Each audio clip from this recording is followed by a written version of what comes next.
So in today's session, what we will be covering is breaking down my systematic literature review from idea to execution. So essentially, in the first part, I will show that first I'll briefly start with what is a literature review, how we conduct literature review, and then I'll spend more time on how I conducted a systematic literature review when I was a PhD student. And then in the last part, I will talk about that how I will conduct a literature review, a systematic literature review, if I have to do it now. So I would say like, yeah, 6-7 years later, if again I have to do a literature review myself from scratch. So how I will do that. More specifically, so what you can expect from this webinar is that first we'll have a brief sort of introduction to literature reviews for the benefit of the participants who are at the early stage of their research. For instance, as Deepak mentioned, that there are around a bunch of participants who are master students, so they might be in the earlier stage of the research. And then we'll talk about the second part, as I mentioned, how I conduct a literature review. Then the third one is automation of literature reviews with AI tools. And the fourth part we will cover is about the future of research in researchers. So I'll share my own sort of reflection and understanding that how in future we will do research, and what will be the difference between researchers who are more sort of efficient with using AI tools and the ones who are rejecting AI tools. What could be the difference between those two groups? And lastly, what are the skills that will be needed for future researchers? So some skills are more sort of the traditional skills, like you need to have a critical mind, looking at things in a way that, okay, for example, what are its strengths and weaknesses? And then also some skills that are more sort of new or modern skills that you need as a researcher, given the rising adoption of AI tools in research.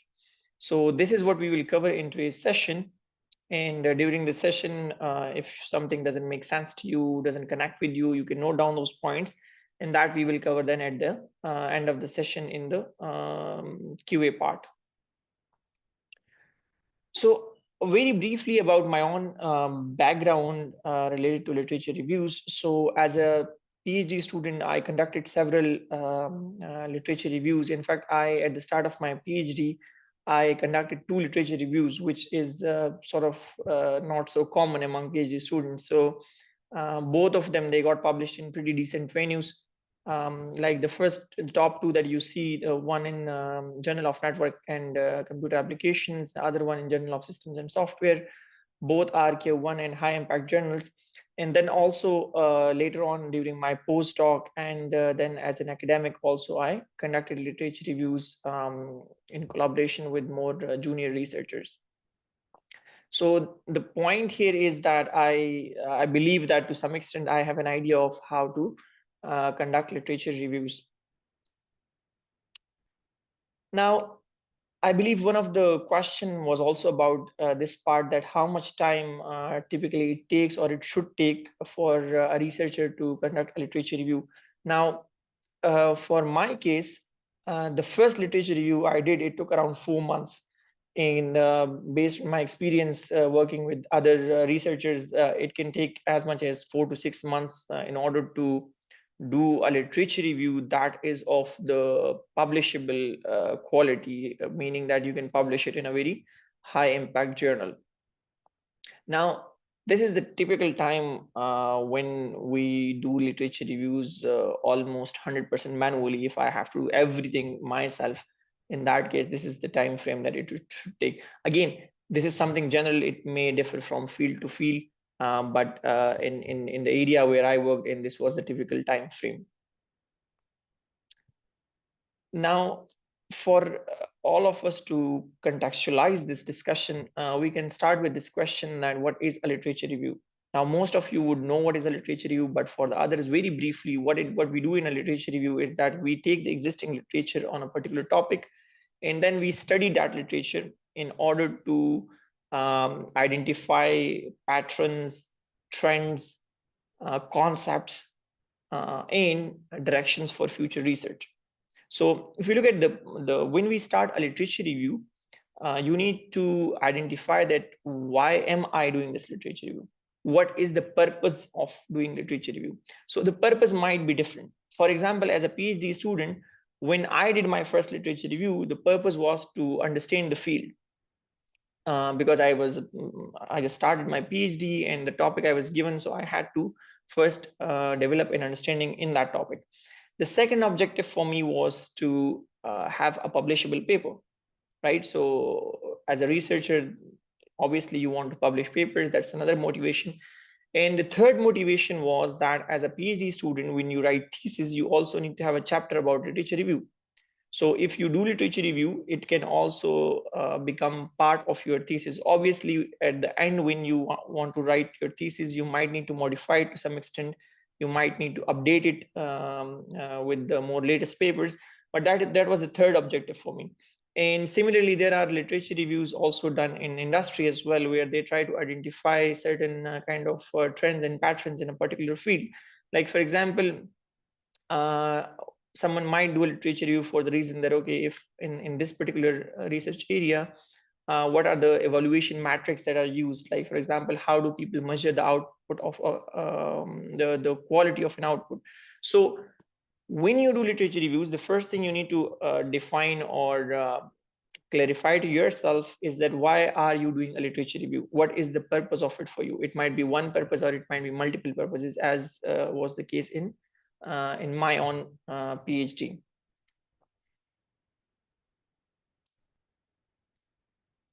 Now, once you determine the purpose, that why are you doing a literature review, then you also need to determine that what type of literature review you want to, right? So there are different types. For example, the first one is systematic literature review. Now, I have seen in the chat that the majority of the questions that you had, those were around systematic literature reviews. And that is the topic of the webinar today as well. So we'll go deeper into this one. But broadly, in a systematic literature review, what we do is that we follow a very clear and systematic methodology to conduct and analyze papers, to understand the field, find patterns, and so on and so forth. But in systematic literature review, following the protocol or the defined methodology, it is very, very important. Like, for example, in my field, during my PhD, there was a paper from Barbara Kachinam, guidelines for systematic literature review. So I had to follow that one almost as much as possible, so that I could convince the reviewers of my paper that, okay, for that at every point this methodology has been followed. The second one is scoping review. So in a scoping review, what you do is that you try to identify the concepts or data sources in a field. So it's more of, I would not say superficial, but a broader level review. You don't go into that kind of depth as you go in a systematic literature review. The third one is an integrative review.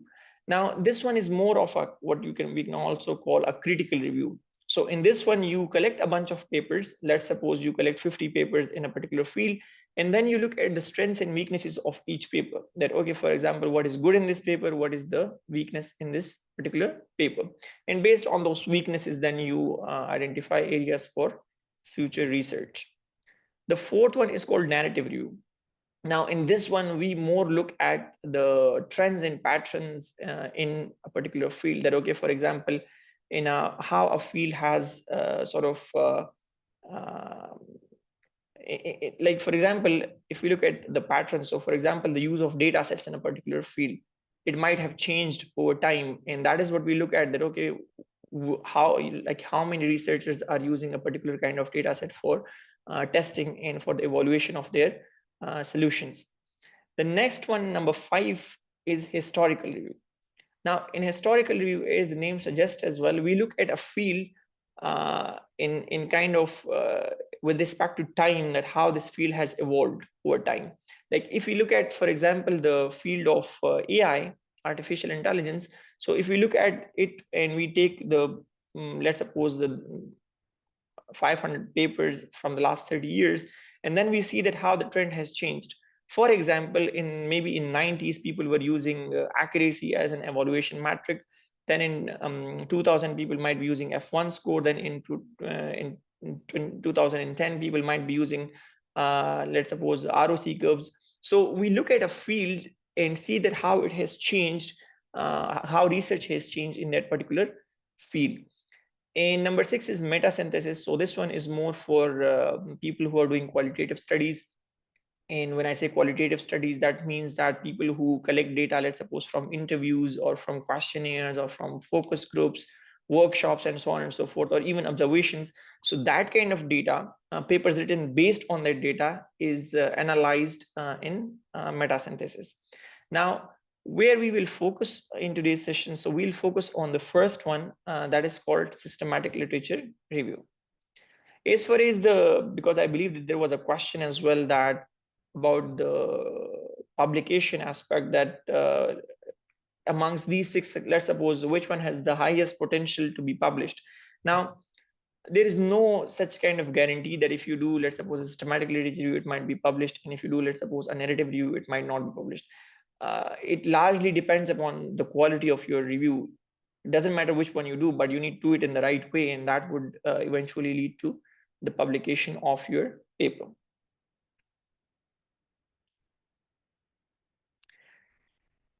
Now, the next question could be that how to do a literature review? What are the key steps? Now, obviously, this is not the exact framework for a systematic literature review, though there might be some kind of nitty-gritty details that might be missing. But overall, these are the steps that we follow for conducting a systematic literature review. The first one is need for review. So as I mentioned, that you need to identify that why you are doing this literature review.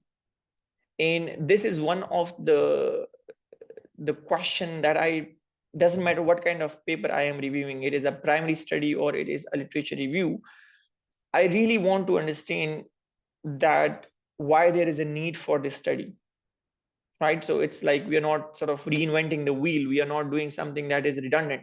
There is novelty, there is significance in this work, and that is why we are doing this work. The second part is defining research questions. And this is, again, very important. Your questions drive your whole research. So you need to come up with questions that has value, that is novelty, and that can also be answered from the data that you have. So you need to define questions that are crisp and that are also valuable.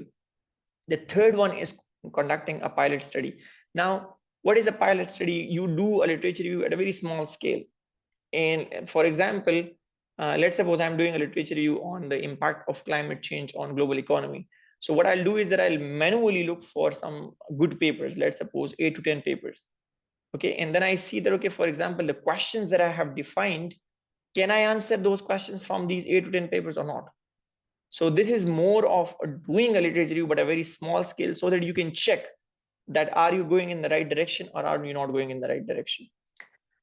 Then the fourth part is designing search string. So for literature review, as Deepak earlier mentioned, that majority of the questions or the pain points are identifying papers.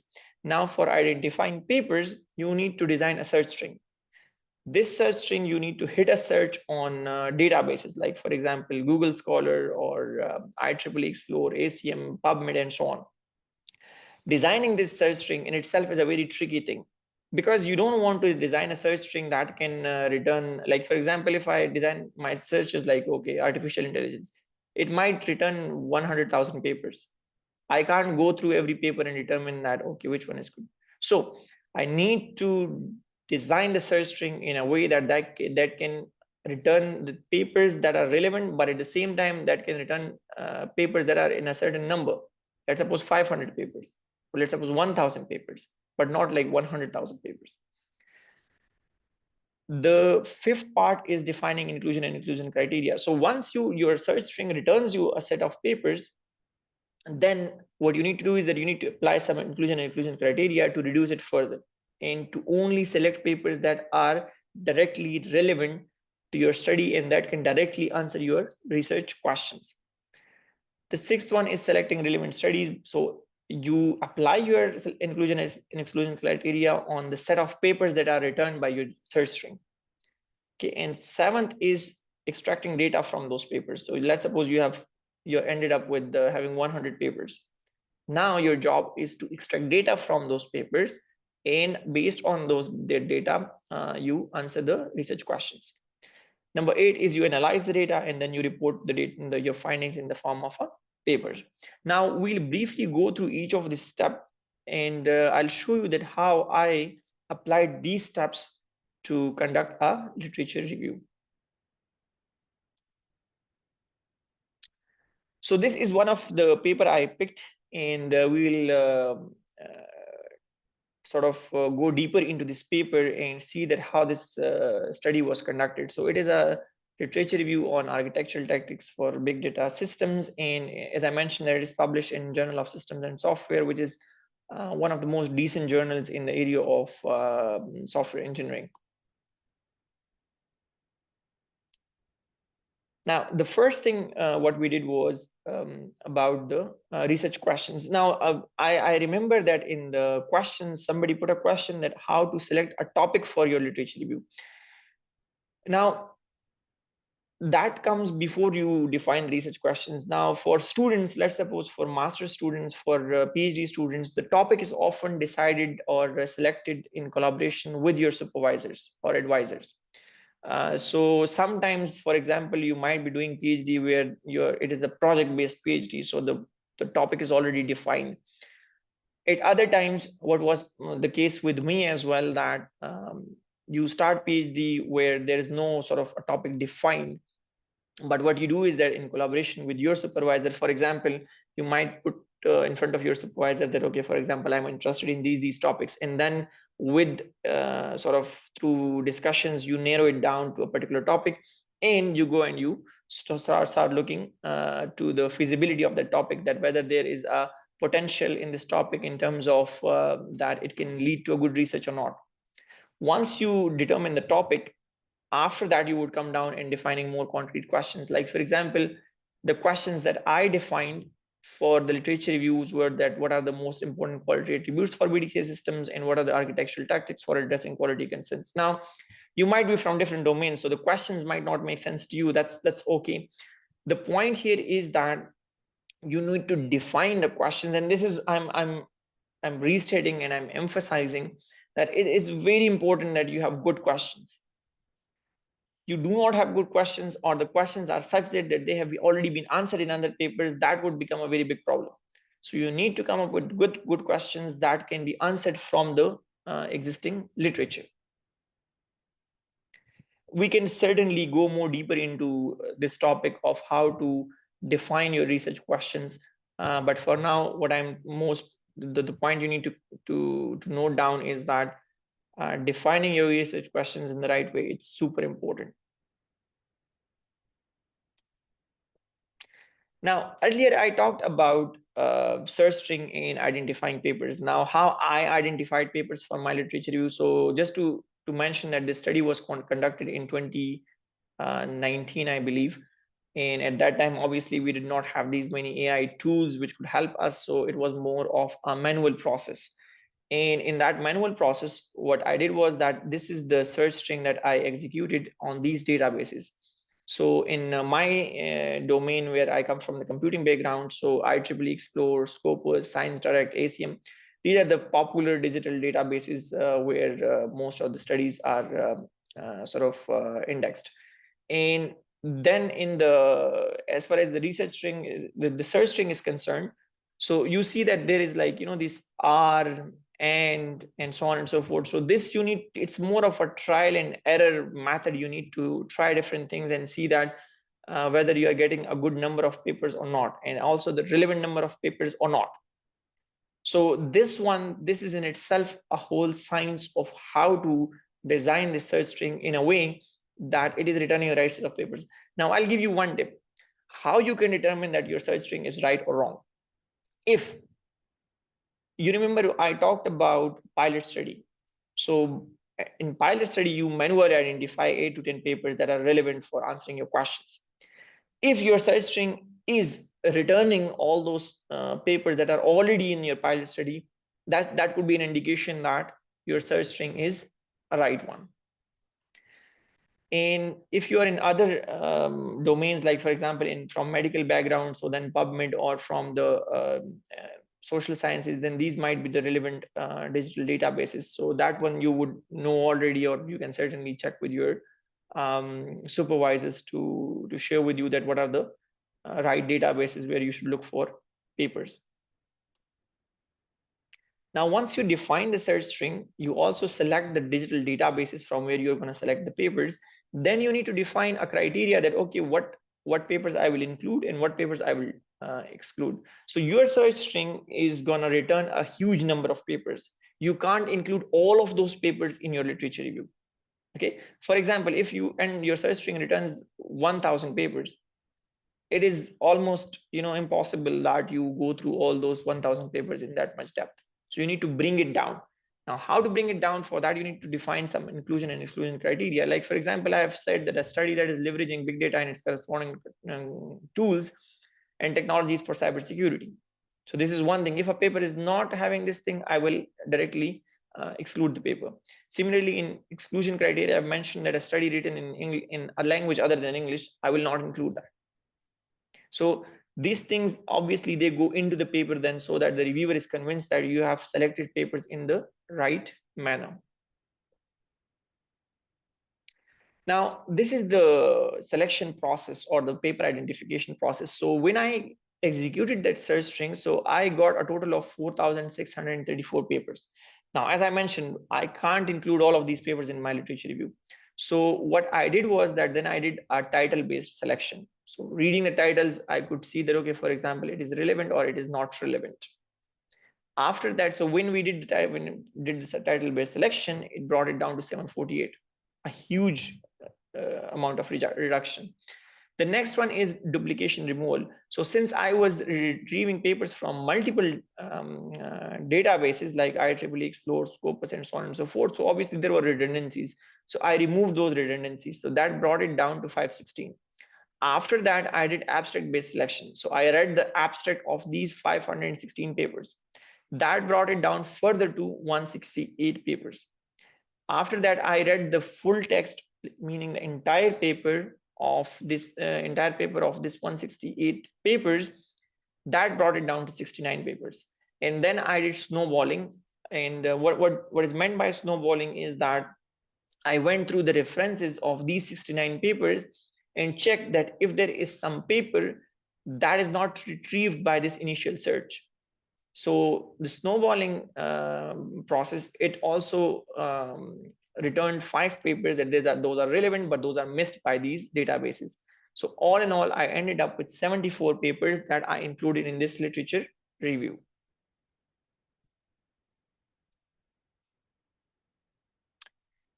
Now, after the papers are selected, we need to read the papers and extract data of our own interest. If you are looking at the whole paper and kind of not focusing on specific parts, you might be lost in all that information. So the best way is, and this is how literature reviews are conducted, you need to define a data extraction form. So this was my data extraction form, that what kind of data items I'll retrieve from the papers.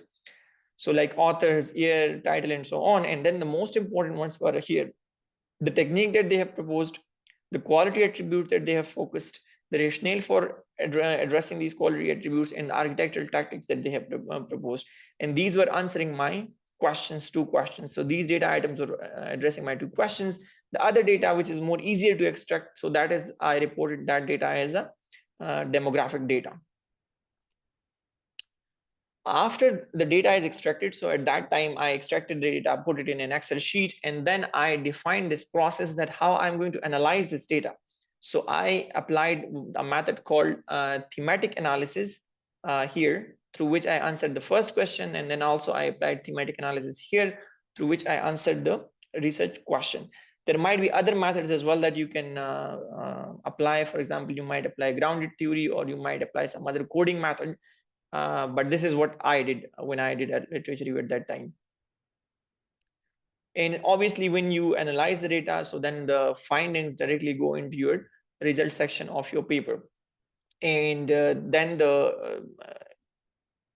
after the result section, you can reflect on those in the discussion section, and then that leads to the identification of areas for future research. So this is what the timeline was, that how much time this paper took from starting the work to the paper being published. So we started it in January 2018, completed it in April 2018, submitted the paper on 7th May, and then it was revised. So when you submit a paper, the journal would get back to you with some reviews, and we revised the paper in January 2019, and it got accepted on 23rd January 2019. So this was the whole the time it takes from starting a literature review to getting it published. But obviously this timeline is for my paper. It might be kind of more or less than that, depending upon the journal. Oftentimes the journals, when you go to their website, they have mentioned that on average how much time it takes for them to publish a paper. Now, going back to the second part, and that is about automating the steps of a literature review. So this far, what I have shown you is how I did a literature review all in all in a manual way. Nothing was automated, no AI tools, nothing, right? Now we will look at that how we can use AI tools to automate some of the steps in the literature review. So let's have a look. Now, the first one is the identification of papers. Now, as you could see in there that uh, I spent a lot of time in passing the papers through these different stages to come up with the final pool of papers. But with tools, we can automate that process.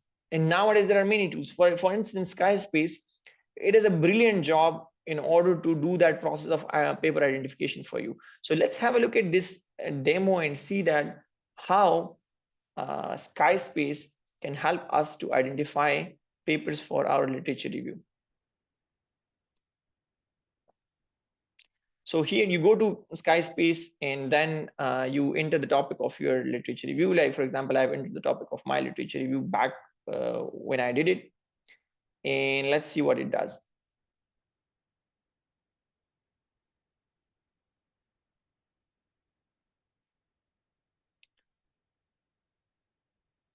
So it will ask you to further specify it. So I put another kind of specific direction to the tool that, okay, this is what I want.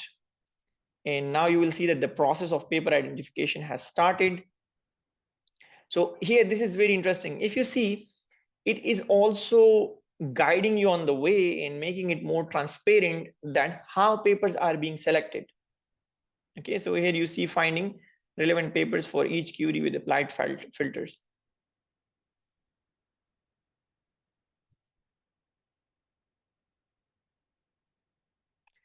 So you can see it says that 56 top papers found out of 350 papers.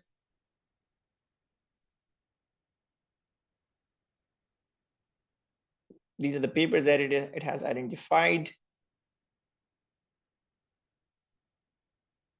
But the query is still getting executed, so more papers are being retrieved.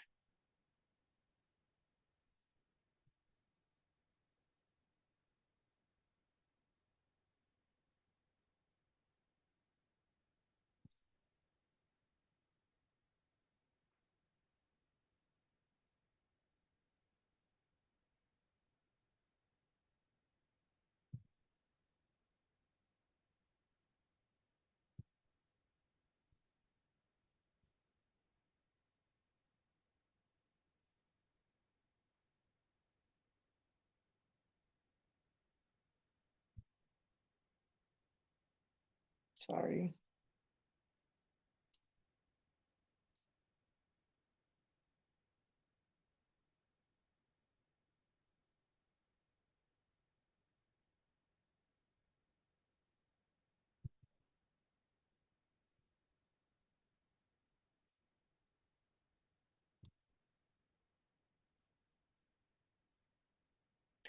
So if you see here, it says that 252 relevant papers after going through 1,750 papers. So this is a very good number in terms of that. Okay, you can easily go through that. Like, the search string, it returned 4,600 papers for me. SciSpace, it returned to 152 relevant papers. And the interesting thing is that the the platform is designed in a way that you can easily check. You don't have to download the paper, and like for example, in my case, I had to download all the PDFs, going through the abstracts and full text and so on. Here the platform is as such.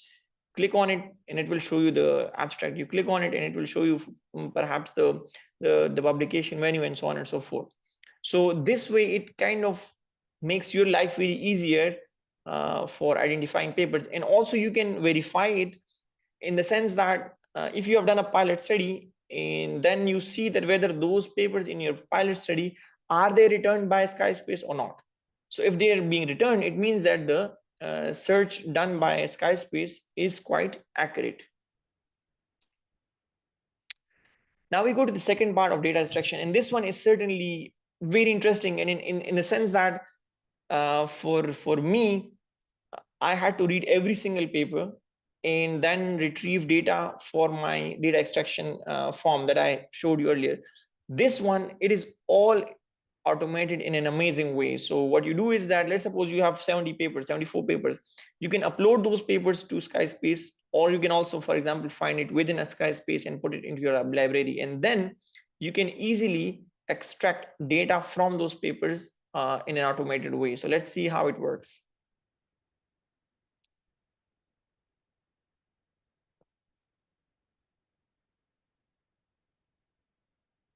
So let's suppose I am conducting a literature review on this topic, and here are the papers. Now here, if you see,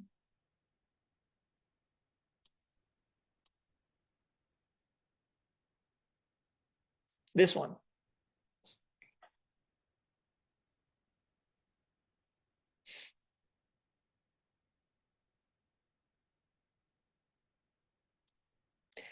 This one, it is exactly the same kind of data extraction form that I've shown you, right? So there is a paper, there are insights, and then there you have all the options to extract any kind of data that you want, right? So you see, you can extract conclusions, results, methods used, literature survey, limitations, and so on and so forth. And interestingly, you can add a new column of whatever kind of data you want to extract. Like for example, I want to extract that what are the quality attributes mentioned or addressed in this paper, which was the question in my literature review.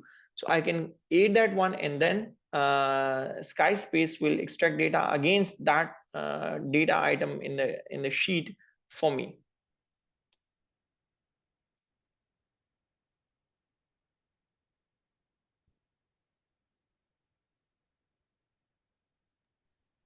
Fahim, am I audible? This is Deepak. Yes, Deepak, you are. Yeah, fine. We have a couple of questions regarding the platform. Could you also help them understand using the platform SciSpace? Yeah, sure. I will. Sure. I'll maybe take the questions at the end. Sure. Yeah.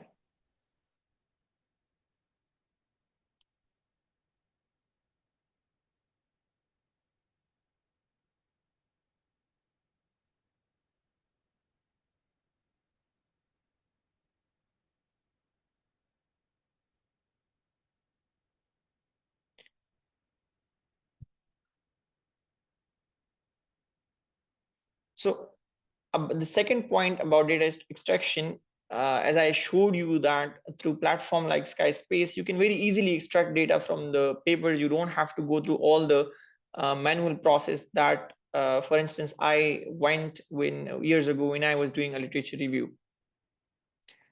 Now, the third one is about paraphrasing. And when nowadays there are very amazing tools, and I'll show you that why am I calling it amazing. That you wrote something, and obviously some of us, we are not native English speakers. Our English is not as good as maybe like for example a native English speaker. So when we write, we can always paraphrase. Now if you look at this demo,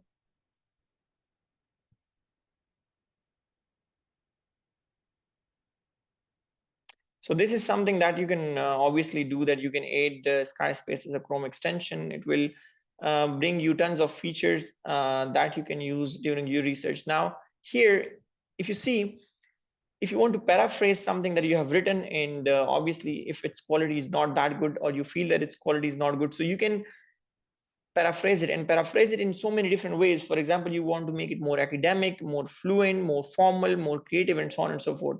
So it has all these different options which can enhance your writing in so many different ways.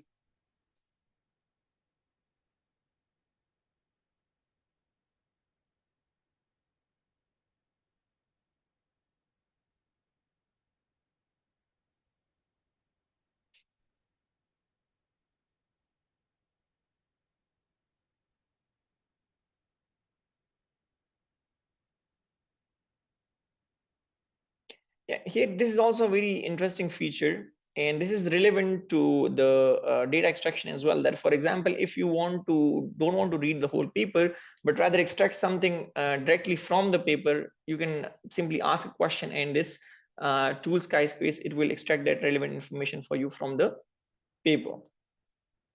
And lastly, if you want to aid, obviously you need to aid citations and references to your literature reviews.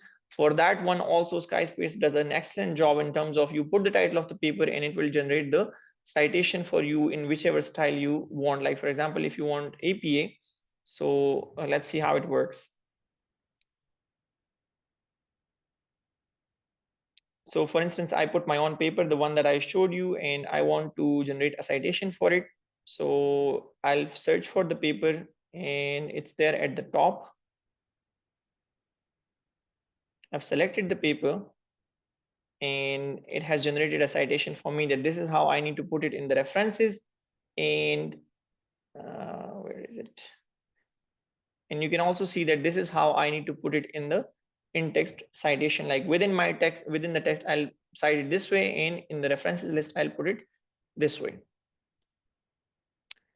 Now, talking about SciSpace and the features it offers, so some of them I've shown you that, okay, for example, it can help you in identifying papers, it can help you in extracting data from the papers, in paraphrasing, in generating citations, but it is far more than that.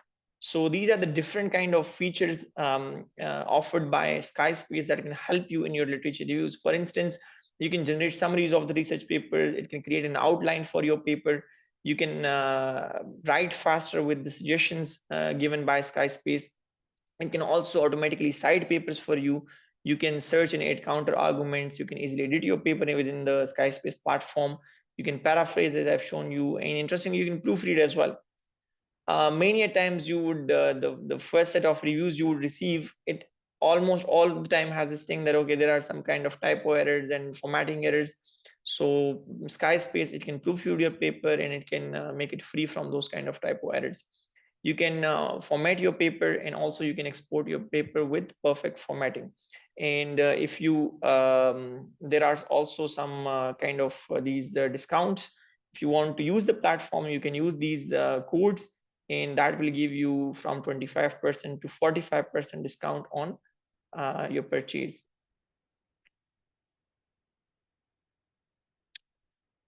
Now, moving on with what the future of research and researchers might look like. So far, like I've in the first part, I showed you that how I manually did a literature review. In the second part, I showed you that how you can use tools like SciSpace to do a literature review. And now we see that, okay, for example, this journey that from manual to more automated way of research, how it happened and what might be happening more in future.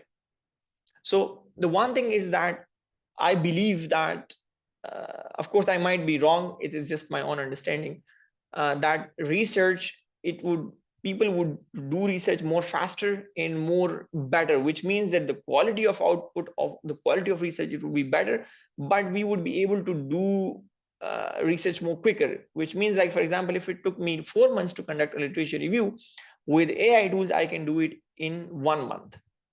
The next one is the UI use of tools will keep on increasing. My own understanding in the under my radar, I see a lot of tools coming in and they're amazing. Like for example, the other day I saw a tool, and what it did was that you just upload your paper and you can you mentioned that, okay, for example, I want to submit it to this journal or this conference. It will in 30 seconds it will convert your whole paper into that particular format.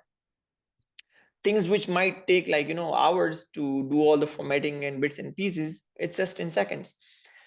So that's something that we'll see more and more use of AI tools. The third one is the one with tools literacy will win at multiple fronts. So researchers who are more kind of following the traditional methods and not kind of picking up with the latest trends in AI and how it can help them, they might lag behind. And the ones who are doing research more in a modern way, they might win in most of the times. AI supports but does not replace. This is something very important. Sometimes researchers or students, they think that, okay, everything will be done by AI and I will not do anything. That's not the case. You will have to do your bits and you leave more of the repetitive bits to AI. You also need to be mindful of the biases and limitations that are there when using AI. I covered these in a lot of detail in a previous session of mine. And you also need to be aware of plagiarism, and especially AI generated plagiarism. But there are certain cases where you need to be mindful of these. Like, for example, identifying papers, there is no chance of plagiarism. Similarly, if you are extracting data, this again doesn't come into the plagiarism aspect. But if you're writing and you're writing it entirely with the use of AI tools, then it certainly would flagged as plagiarism. And you need to be also mindful of protecting your sensitive information, in the sense that if you're uploading your manuscript somewhere, you need to read their terms and conditions and there's data safety policy to make sure that your information does not end up in wrong hands. Now, lastly, about the skills that would be needed from researchers. So obviously there are some traditional skills that you need to have, like as I mentioned earlier, that you need to have a critical mind. You need to look at things in the sense that what are the strengths of it, what are the weaknesses of it. You need to be able to connect different kind of research dots and look at it more in a holistic way. You need to be a good paper writer, you need to be a good reader. These are all the things that are more traditional. But what is more sort of modern and that you need to upskill yourself with, the first one is prompt engineering. So as I mentioned that the use of tools is increasing, but how to use those tools to the maximum of its potential, that is the skill that you need to learn. If you're using ChatGPT, if you're using SciSpace, if you're using any other tool, you need to ask the right set of questions so that the tool can get you the most optimal output. The second one is about tools literacy. So you also need to be aware of what sort of tools are there and which one is the best for me. And also you need to see that, because sometimes I see that some students, they would try every other tool. That's not, I think, a more proper way. The best way would be to see that, okay, what is it that you need? And then you pick a couple of tools for that particular purpose. And if you find it good, stick to that. If you don't find it good, then you can find and try to search another tool. Ethical AI usage, this is also very important. As I mentioned earlier, that you can't leave everything to AI. You have to do your own bits and leave the more repetitive tasks to AI. More repetitive or also more less creative tasks can be left to AI.